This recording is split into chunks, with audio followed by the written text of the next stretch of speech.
Em nosso estudo de hoje é a lição 175 do livro Palavras da Vida Eterna, no convívio do Cristo. Se me amais, guardareis os meus mandamentos. Palavras de Jesus no Evangelho de João, capítulo 14, versículo 15. Sem dúvida que são várias as atitudes pelas quais denotamos a nossa posição diante do Cristo. Ser-nos-á sempre fácil admitir-lhe a grandeza e tributar-lhe honrarias, estudar-lhe as lições e transmitir-lhe os ensinos, apaixonar-nos por seu apostolado e exaltar-lhe a personalidade nos valores artísticos, aceitar-lhe as revelações e defendê-lo com veemência, receber-lhe as concessões e entoar-lhes louvores, identificar-lhe o poder, respeitar-lhe a influência, reconhecer-lhe a bondade e formar no culto a ele entre os melhores adoradores, perceber-lhe a tolerância e abusar-lhe do próprio nome. Tudo isso realmente se-nos-á possível, sem o menor constrangimento no campo das manifestações exteriores. Entretanto, para usufruir a intimidade de Jesus e senti-lo no coração, é imprescindível amá-lo, compartilhando-lhe a obra e a vida. Eis porque o Divino Mestre foi claro e insofismável quando asseverou para os aprendizes que tão somente os que o amem saberão trilhar-lhe o caminho e guardar-lhe os ensinamentos. A gente está sempre defendendo a ideia de que quem ainda não se deu a oportunidade de pegar a Bíblia, vai direto no Novo Testamento, quando começa com 4 livros, escritos lá por Mateus, Marcos, Lucas e João, os 4 evangelhos. E ler esses evangelhos de maneira imparcial. Quando eu falo de maneira imparcial, é o quê? Sem ideias preconcebidas, sem ideias que possam estar sendo estabelecidas por membros eclesiásticos, por pastores evangélicos. A gente fazer, em primeiro lugar, a nossa leitura individual. A gente vai estar se deparando com uma história extraordinária. Uma história que todos, no primeiro momento, ficam penalizados também, né? Ficam admirados da capacidade da inteligência de Jesus e, ao mesmo tempo, penalizados com tudo que aconteceu, com a morte que ele teve, com a maneira como as coisas aconteceram. Aí depois que você lê aqueles quatro livros que falam de um homem muito simples, de um homem que nasceu onde todos passavam muita dificuldade, ele foi aquele homem que ficou lutando pelos direitos, né, pela emancipação de todos aqueles que eram os excluídos. E são várias as frases, né? Eu não vim para ser servido, eu vim para servir. Eu não vim para os que estão sãos, eu vim para os que estão doentes. São vários os momentos em que Jesus, né, ele fala assim: por que me chamam de bom? Bom só o meu Pai que está no céu. Ele começou a lavar os pés dos discípulos no momento da última ceia. Tem vários momentos. Você vai encontrar uma história extraordinária. Aí daí é você fazer um paralelo com o que fizeram com a imagem do Cristo. E até o que levou Mahatma Gandhi, uma vez ele dizer, falando assim: eu amo Cristo, mas não gosto do cristianismo. Essas são palavras de Mahatma Gandhi.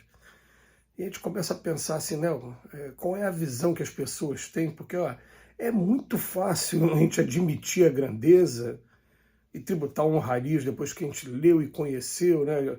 Estudar as lições, igual a gente vem fazendo, transmitir os ensinos, igual a Emmanuel está falando. Apaixonar pelo apostolado é muito fácil. É porque as pessoas não se dão a oportunidade nem de ler, nem de... A preguiça, às vezes, costuma ser tão grande que não, é melhor eu ver o que o outro aprendeu e está querendo ensinar do que eu mesmo ler. Principalmente aqui no meio da minha religião, né, o Espiritismo, são muitos os que têm preguiça de ler os 4 evangelhos. A pessoa já vai direto para o Evangelho segundo o Espiritismo, o Livro dos Espíritos, e não teve a base, né? A base toda está aqui no Evangelho de Jesus. A gente se surpreende mesmo quando vai em alguns lugares e pergunta, né? E quem foi que já leu aqui o Evangelho de Mateus de ponta a ponta? E você vê que são raras as pessoas que vão levantar o dedo com convicção dizendo, não, realmente eu li. Muito raro. Mas quando a gente conhece, tem um conhecimento dessa biografia, dessa história maravilhosa, a gente realmente aceitar as revelações, defendê-lo com veemência, e inclusive é o seguinte, né, a gente faz chegar ao cúmulo do absurdo de falar assim, ó, eu sou cristão, e começa a tirar anátemas aquelas pessoas que se dizem contrário ou que ainda não conhecem o Cristo.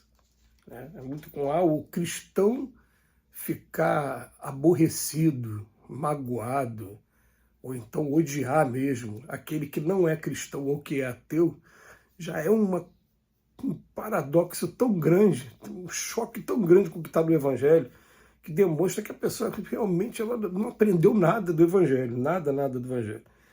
Porque é muito fácil realmente a gente ficar, admirei tanto, gostei tanto que a partir de agora eu vou defender, vou aprender a amar, eu vou aceitar as revelações, eu vou receber concessões dele, entoar louvores, vou cantar louvores, né, aquele culto externo e tal, tudo isso. Só que o tempo todo a gente vai receber essa mensagem. Entretanto, para usufruir a intimidade de Jesus e senti-lo no coração, é imprescindível amá-lo, compartilhando-lhe a obra e a vida. Entretanto, o segredo todo é a gente pensar assim, tá bom, uma coisa é o que eu estudei, mas o que eu consegui trazer para dentro de mim?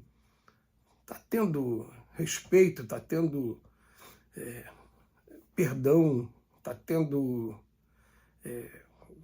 responsabilidade no meu convívio com as pessoas? Eu estou conseguindo aprender, porque tudo que o Cristo veio ensinar para a gente foi isso. Aliás, é até uma coisa assim, para se conversar com crianças, né? A gente para conversar com criança e fala assim, filho, filha, qual é aquela pessoa que você acha mais legal na escola? Fulano. Por que fulano é muito legal? Ah, porque fulano, ele perdoa os meus erros. Ah, o Cristo. Ah, é porque ele é muito bom de conversar, a gente conversa, ele deixa eu falar. Cristo.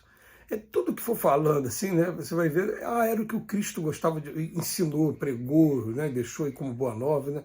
A gente vai chegando à conclusão, gente, não tem para onde correr isso. Que Jesus deixou aqui na Terra o caminho da felicidade. Você quer ser feliz? Ó, mas mais uma vez, né? Não basta ficar clamando Senhor, Senhor. Aliás, as pessoas só usam o nome do Cristo quando a situação está difícil. Eu estou passando por um momento de enfermidade, em primeiro lugar. Né? Doença. Vou orar todo dia, vou fazer oração todo dia. Estou passando por um problema de restrição financeira, está desempregado, está em crise. Vou orar para Jesus todo dia. Gente, Jesus é o que? Serve para resolver problemas nossos? Ou será que ele não veio trazer um tratado de emancipação, de autonomia? Olha, meu filho, aqui, ó, segue isso aqui, né? Que aí você vai ter o caminho da tua felicidade que é assegurado. Você vai começar a aprender o objetivo dessas provas da vida, mas segue isso aqui, né? Não deixa isso aqui parado, não. Ele está mostrando para ele, até hoje Jesus é buscado o tempo todo como alívio dos nossos sofrimentos, alívio das nossas dores, como se fosse um mago que ia chegar simplesmente perto da gente e falar abracadabra. As pessoas não entendem que no Evangelho ele fala assim, ó, tua fé te salvou, vai, não peques mais para que nada de pior não te aconteça. E é esse o objetivo do Emmanuel. Ele vai falar para vai e não peques mais, é também você aprender a ser cristão, você começar a identificar onde está o problema na gente e não deixar mais que isso aconteça daqui para frente. Então ele bota aqui, eis porque o Divino Mestre foi claro e insofismável quando asseverou para os aprendizes que tão somente os que o amem saberão trilhar-lhe o caminho e guardar-lhe os mandamentos. Então, trilhar o caminho, que não é um caminho fácil, nunca foi e não vai ser em um mundo de expiações e provas. Vai ser assim, né? A porta da perdição é larga. Enquanto eu estiver aqui preso nos vícios, vivendo a vida vulgar, né? Vai ser fácil. Quando a gente realmente quiser modificar o nosso coração respeitando todo mundo, vai ser desafio. Que Jesus nos abençoe hoje sempre.